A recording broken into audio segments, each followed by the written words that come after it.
A year ago, you know what, Jonathan, I'm going to switch to this side. Sorry, we had a poltergeist in the mic, so we have a temporary replacement, but that temporary replacement is too big for my face.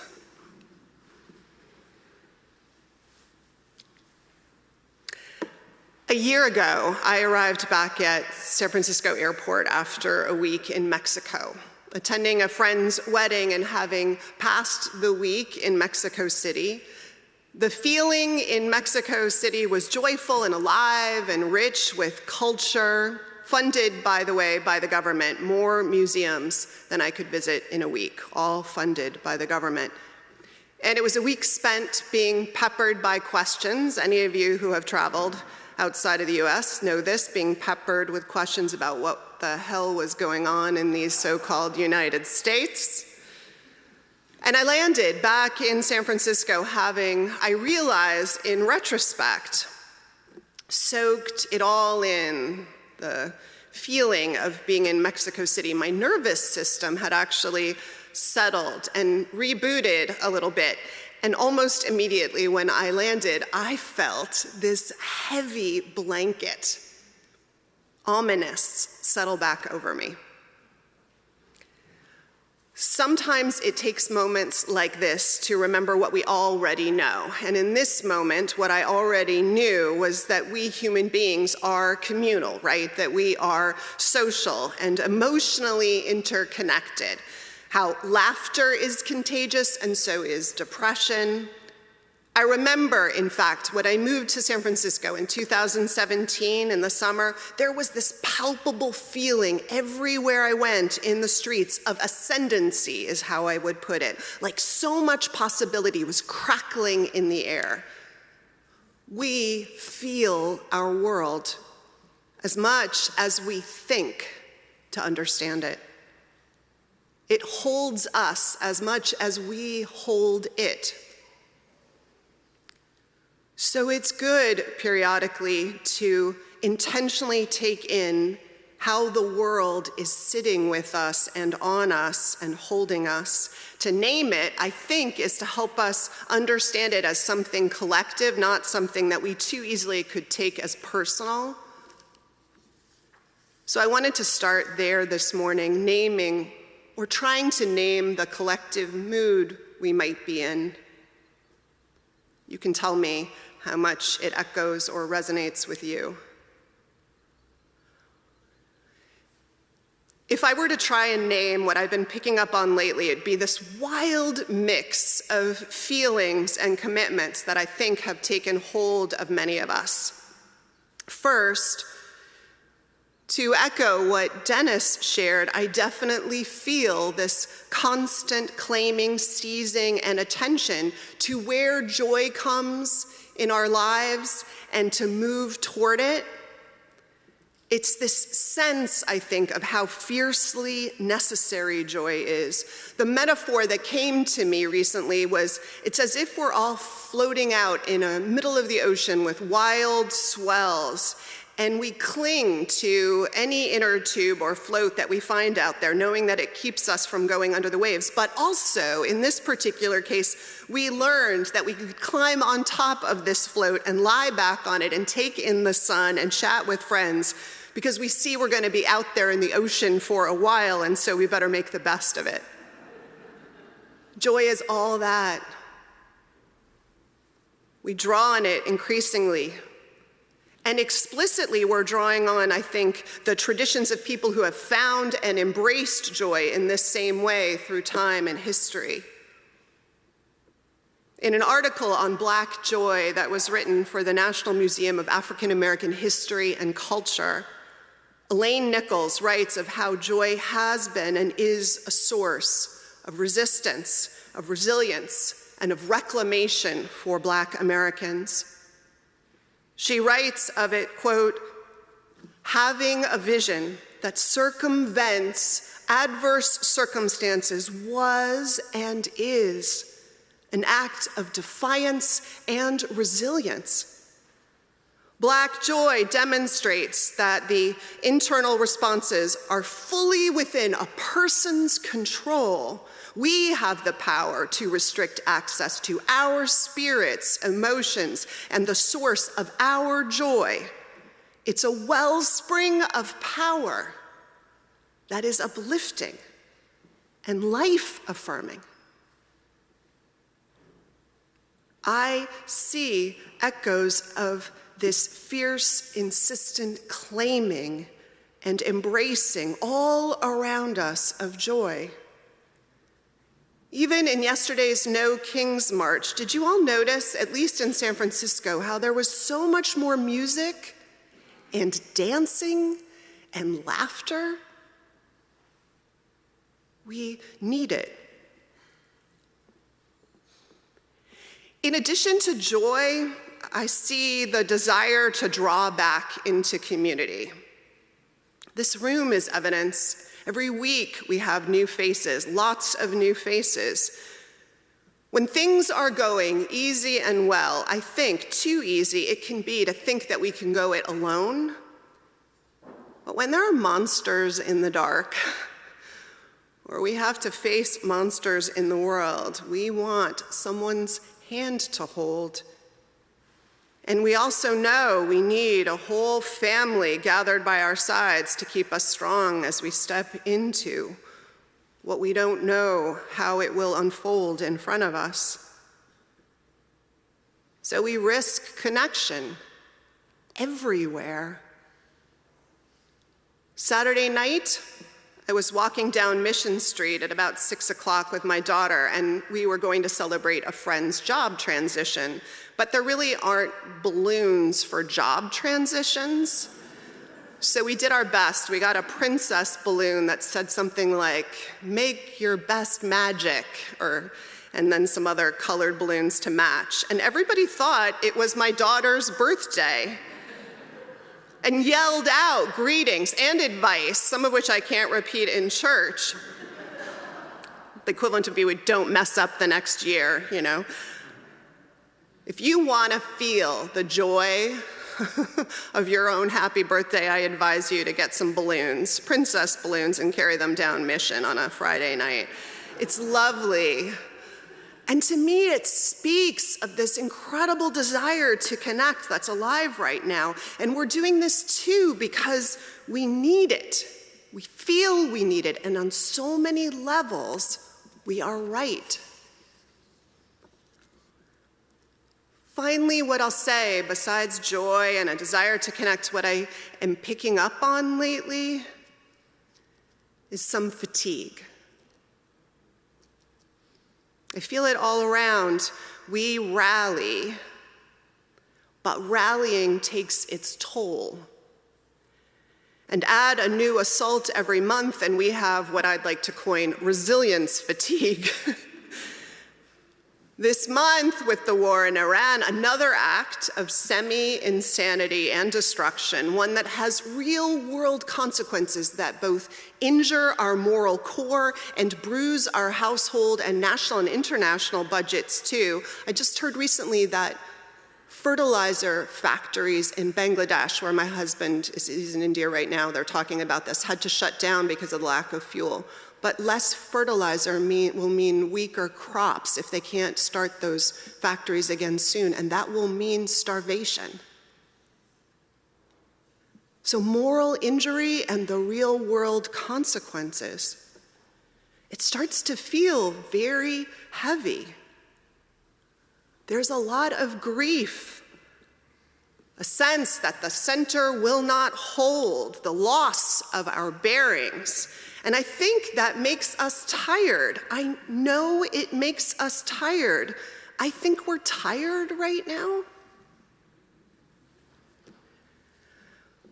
And I know life is always about living in the paradoxes, right? Life up against death, certainties up against uncertainties.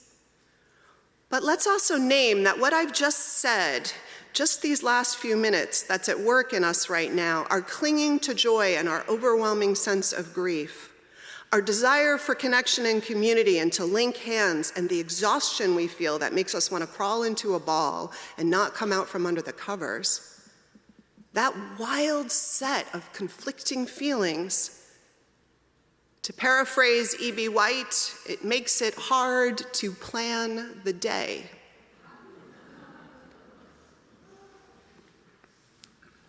So I want to send you all, us all, a huge embrace.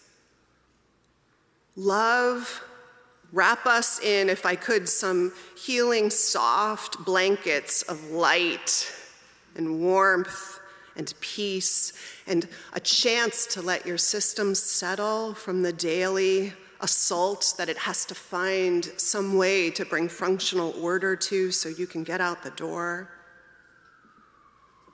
I wish us better than this. I feel like this is a metaphor of the ambulances outside, right? I wish us better than this. And I am optimistic. I think we're figuring some things out, good and lasting lessons, my friends, for the long haul of how we want to remake a nation together. Minneapolis and St. Paul was one great example of everyone taking their place in the struggle. It wasn't a leaderless effort. That would be to diminish the efforts of so many leaders who were there, some of whom I met who were phenomenal. But no one was falling into, and they were actively fighting against the myth of leadership that looks for some magical, illusory leader who makes it all happen. We do that a lot as human beings, right? We do it sometimes when we tell history and even the unfolding of it, the strange narrative of the magical leader who makes everything happen, ignoring the entire enormous movements of people who make it happen. I mean, who fed the people on the march to Selma? And would they have gotten there without it? Who organized the Montgomery bus boycotts and drove the cars? The myth is dangerous when we fall into it because it lulls us all into a kind of passivity. It also allows the opposition to think they can cut off the head of a leader and the movement will die. And sometimes we also believe that, and that makes us vulnerable and what we believe in vulnerable, to die too soon. When I lived in Mumbai, there was a conference that I was able to attend. It brought village leaders from all over the country to Mumbai. They were bussed in and trained in, many of them having never left their villages before. The organization was all about training local leaders, people who were willing to try and step into leadership, giving them the tools to organize for collective good wherever they were. And these folks were here to meet others like them and get more tools. And invited to speak at the conference was Kailash Satyarthi. You probably all remember when Malala, the Pakistani young woman who insisted on being educated and was shot for it and became this vocal public advocate for women's education and rights, when she was awarded the Nobel Peace Prize in 2014. It was actually awarded to two people simultaneously that year. And the other person was Kailash Satyarthi. It was this fitting pairing because Kailash's work was to liberate children in India from indentured labor, slavery, and trafficking. I think he's liberated more than 130,000 children, maybe by now, even far more than that. And he was an advocate for education for children. He tells the story of being an engineer who has some woman knock at his door one day and say their husband has been taken into kind of a walled community, a kind of industrial labor park, and they won't let him out. He's being held there against his will. And this kind of geeky engineer, if you meet him, you'd probably agree, sweetheart, goes and knocks on the gate to this community and then storms in with all the privilege he can hold in his body and finds the man and drags him out, taking blows as he does so, and thus begins his journey to being this incredible activist. Anyhow, at this gathering, Speaking to all these local organizers, he said, "In India, there are millions of problems." And we could all feel the weight and the truth of what he said, how much these people were organizing locally to try and fix and heal.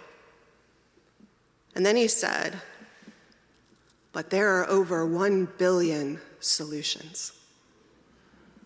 And people smiled, knowing what he meant, right? He meant each Indian citizen was a solution waiting to happen. And I feel like we're beginning to see that and own that as a nation, too.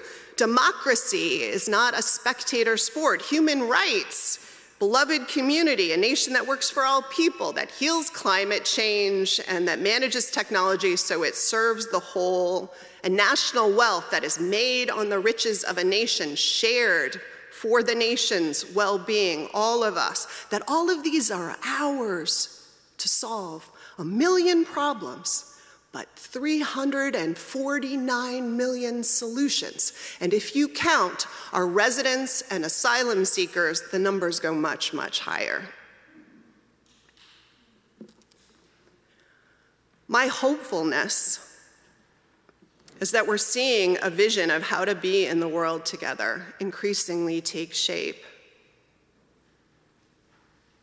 And I want to say, too, that I see a piece of the solution here. I've been trying to read the new Bible of Change. It's not such a new book. It's Erica Chenoweth's and Maria Stephan's Why Civil Resistance Works. Does anybody have a copy sitting on their nightstand? It's hard reading, really rich and dense. I believed that Chenoweth and Stephan met and on opposite ends of the ideological spectrum, Chenoweth sort of looking at violence and its success in overthrows and revolutions, and Stephan, a committed advocate of nonviolence, and agreed over 2 years to gather a database of significant changes, efforts at social change. And there's lots that we could say about their work, because we need to study their work, but suffice it to say that around 45 or 50% of the nonviolent civil disobedience efforts worked. And that was twice as many as the violent efforts. The ones that succeeded, they went on to say, were broad-based coalitions. The kind built by neighbor meeting neighbor, reaching out across supposed difference into all areas of collective life. Moreover, to succeed, Chenoweth and Stephan found they only needed 3.5% of the population engaged actively at any time. What does that mean? I think it means there's hope. I think it means there's hope, but given what they've studied, that hope means a hope that's anchored in our own and each other's deepest humanity. In tactics that are built because we love one another so greatly that we build a big and diverse collective mission because it's one that serves and reaches out and speaks to everybody's deepest humanity and our common destiny. One that doesn't give up a commitment to nonviolence, even in its resistance, because it's so committed to the deepest humanity of one another. I think that's what we learn to do and remember to do here. When we breathe in the midst of the chaos and pray and laugh and cry and seek connection, regather our humanity against everything that would ask us to give it up for false gods and false tactics. I mean, what if, my friends, what if defeating tyranny is at its base about staying human? and all the disciplines and connections and resilience that flowed from that, from just this, I think it might be right. So you and I, we gather and we breathe. This afternoon, we'll be eating ice cream and drinking coffee under flowering wisteria. Knowing all of this, I hope, as a grounding practice for caring for our own joy and one another's humanity. We gather and we support this place because we are the people that literally make space for one another's humanity in this world. That welcomes the stranger and the friend, gives sanctuary when needed, greets everyone at the door and invites them back. We are the people who will wish happy birthday to strangers with balloons, all as part of what the revolution actually demands of us, strangely. What if defeating tyranny is at base, my beloveds, about staying human, and all the disciplines and connections and resilience that would help us succeed, that flow from this? Another world is not only possible, author Arundhati Roy famously wrote. She's on her way. On a quiet day, I can hear her breathing. May her breath mix with our own. Amen.